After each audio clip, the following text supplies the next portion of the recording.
Kasanga Fish Farm. Ya ampuliriza nawe atugobera ku Kanoni Media Uganda YouTube channel. Tuli wano mu bitundu eby'Ezirobwe kusanga Fish Farm eri gye twatandikidde gyo olaba kati mmwe abalunda ebyennyanja ng'emmere ekusumbuwa tutandikidde ku mashini ezikuba ebyennyanja. Mwami Kiyaga batunnyonnyole ku byuma bino engeri gye mubikozesaamu. Kati mashini okubanga olina kasooli nze nerimidde kasooli wange mulunzi wa byennyanja nerimidde kasooli wange osobola okukwata n'omuleeta n'omuteeka wange mashini nemukuba broken oyagala maize brand somukuba wemala mukuba kati n'ofuna byoyagala nga carbohydrates ofuna carbohydrates n'olwoka okola formula y'emmere y'ebyennyanja n'olwoka ogyeta mixer yaffe mixer yaffe mugiraba mixer eno tuteekamu era bwogiteeka etandika okumixinga emmere eno ingredients neba nti wa protein era protein yalabise nti protein kati omula okumixinga emmere eno ng'emaze okumixinga then n'ogenda mu pellet eno mashini ekola pellet mugiraba ekola pellet ogiwamu wano pellet atandika okukka wano eno n'afuluma bulungi kino kibeera systematic esobola okuba ttani nga bbiri olunaku eno mashini eya pellet esobola okukola 1 gram 2 gram 3 grams ne 4 grams kisinziira ku ekyo kyoyagala osetinga busetinzi katiba kitegeeza nti n'emmere agyagala kusanga ebaawo. Ate tulengera ekyuma kino kya byenda ebyenda ebibisi singa tuba tubifunye kubanga mmere yaffe gye tukola tuteekamu ebyenda eby'enkoko so ebikulaidinga bulungi ate n'ebikalizaawo naye nga bituyamba okukola ku protein thani okulowooza nti tujja kukola mukene yekka tugatta ebyenda ebyo n'esoya bbiri natuba tenemukuba wali natuwa protein emutuufu. Kitegeeza wano pellet yo nabeeramu ebirungo ebyo byonna omulunzi aliyo ng'emmere emusumbuwa omuwa magezi ki? Aliyo ng'emmere emusumbuwa nettera nnyo okukolera emmere ttera nnyo egiguza abantu betukoledde ebyennyanja bemukoledde kubanga tuba tufolowinga ebyennyanja byaffe twetukuwa ekyennyanja nga fingaling tumanya emmere gye tugenda okulya gandi omuntu okututugeyo gyogula emmere ekyennyanja kyogenda kukola ki so awo tugamba nti tusobola okusindika manager ku ground bw'obanga tusife tukoledde netusampolinga nasampolinga najja n'amanya natamininga size y'emmere gye tugenda okukola tumanya 2 gram 3 gram 1 gram oba 4 grams kale yenkola ebintu tusaposalinga manja najja natuka ku ground n'alaba nakola bagita testali najja ebyennyanja ebyo n'abiraba n'agaba ebyennyanja birina biriko tukola emmere tuteeka mmere yaffe katale tuwaabwe tukoledde ebyennyanja. Kitegeeza nti omuntu ali eyo atanatandika kubeera ng'alunda bw'oba oyagala okukolagana n'Essanga Fish Farm kitegeeza ebyennyanja bw'obitwala n'emmere obeera ogitwalirako. Mwami Kiyaga batulambuzeeko ewalala tulambulekokko ewalala ono ye manager sooka obuze ku bakulaba abanda mbalamusizza nnyo yenze manager wa Ssanga Fish Farm amanya Muliro Gonzaga ow'erinnya oba nawe weddirambwa ono Wangabi. Kale katweyongereyo nga tukyalambula Ssanga Fish Farm lino ow'erinnya Mulindwa ate ndi ne mwami Ali Kiyaga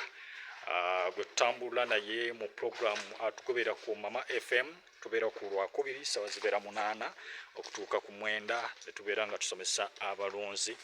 w'ennunda y'ebyennyanja bitambuza emaali bye bino emaali zijja okulaba size bitambuliza mu bidomola bino emaali tebazitambuza ngangege azitambula mu bidomola ebidomola bino biraba bya bituli bino bizekamu fresh air nga bw'obiraba client yajja n'asasula ekidomola ki n'atwala watasasudde akizza kati ekiseera kino kyolaba n'engege zino zolaba single sex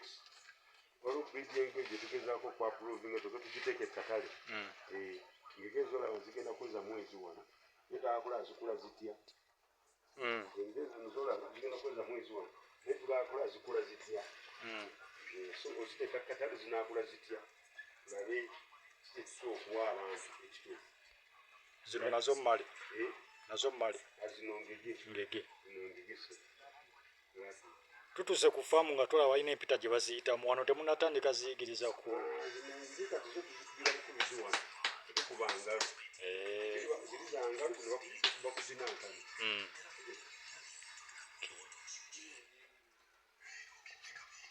yagwa tugoberera ku YouTube channel Kanoni Media Uganda.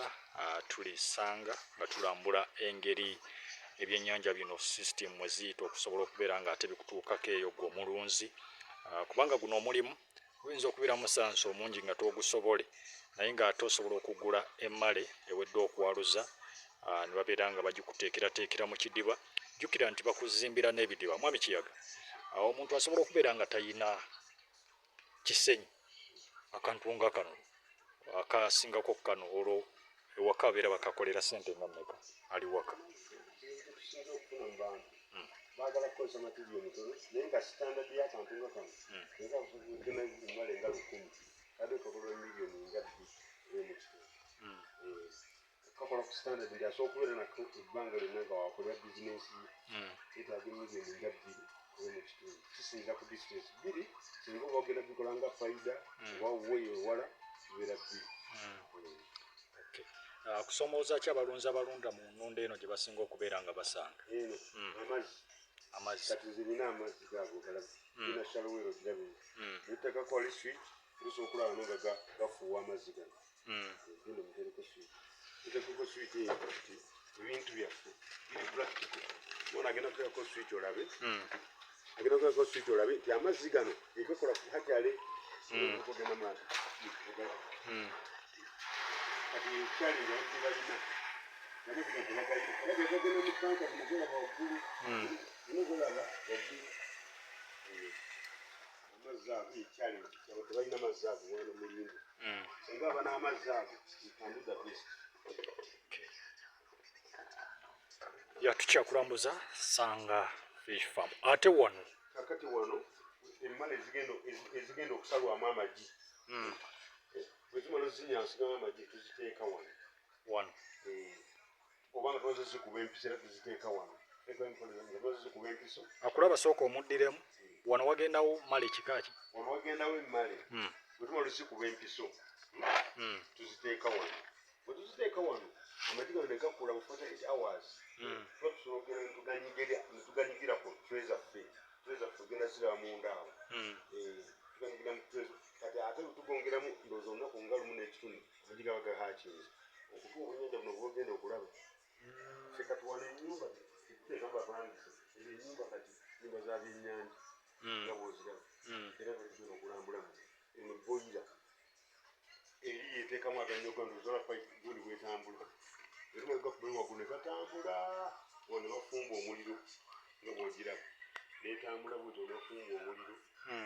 omuliro kano kiyingira munda wano ekiyingira munda wano nga bwolaba olaba enogooca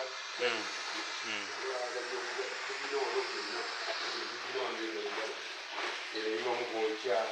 enogalinogoga onegatandika okutambula katola ebyennyanja ebiriwo kati buli kasuka olaba okanyuirwalo ng'enyeno ebyennyanja ngeri obadde kusola katikoa mu masanyalaze kitegeeza omuntu asobola okukolera buli wamu nawo batalina masanyalaze era esangano miteegi kiri mu main brand tulina ebyennyanja eyo tanka 40 naye olwobufunda bwa wano enazo tukola nga bizinensi nga gweyabuza tubeyininga abaana bakola mwakyali omuntu okola mwakyali ogenda okukolera ssente omwana tubamubeera ne wano omwaka gumu olumiliyoni zaffe nga 45 omwana tunayewa omwaka mulamba tumuliisa tumwana mebiku naye nga ayigira muno wabina abasoza okuyigiriza etusigaza akasenga abalina mulimu era tusigaza wano twaffe tukyasegagakyalenga 30 mu ggwanga Uganda wano zimalawo bbanga wano mu Achalene zimalawo wanusobola okumala mwezi gumu n'ekitundu kati buno bwe tulaba buli mu bbanga ki buli mwezi gumu n'ennaku nga 6 omusanvu omuntu akola mu HRM nalina kweyisa atya? omuntu akola mu HRM alina okubanga muntu mulamu, alina okubanga muyonjo, era alina kukolera omwana wange akola mu HRM yajja student kati trainer nti olaba tuzaterekulira nti munabwogiraba nti eclean terina buzibu bwogiraba nti ebeeramu omuntu naye ate ebiclean yegombesa omuntu okubeeramu. So kati omwana oyo tutuzaidemu njagala nnyo naye abeere omukonsoninga n'omubuuza wanze mwenfeyini nga nta nemani kati naye kambirwali nti ebyayogera bikola ki oba bikwata nomuwa kati bino sinze ebyawo era kati bino byaluga lunyini abaana era bebafeyininga bannaabo omwana ayinza okuntya ebosi mutidde naye omwana oyo mugenda obegakwata ku mwana oyo omufeyininze ebbanga bweri ate tulina musasula wonga olwera aba yakwalifayinga okufuna omusaala mukobawona obuzibu. Gwa tulaba ku YouTube nabo bulya bulya katusooke tulabe babuwa emmere bulya mmere kika kyeyo kati babeera bagiyita batya? emmere eyo nandagadde omwana naakuddemu ona kuba kati ono yakwatagana kwakyali twasipesali n'emirimu ate wabeerawo abimaneja naye wajja omukazi njagala obwenyanja buti ono n'agula ebintu so enkola yaffe emirimu tugigabana maneja tajja kujja kugwa mwakyala alagira n'asangawo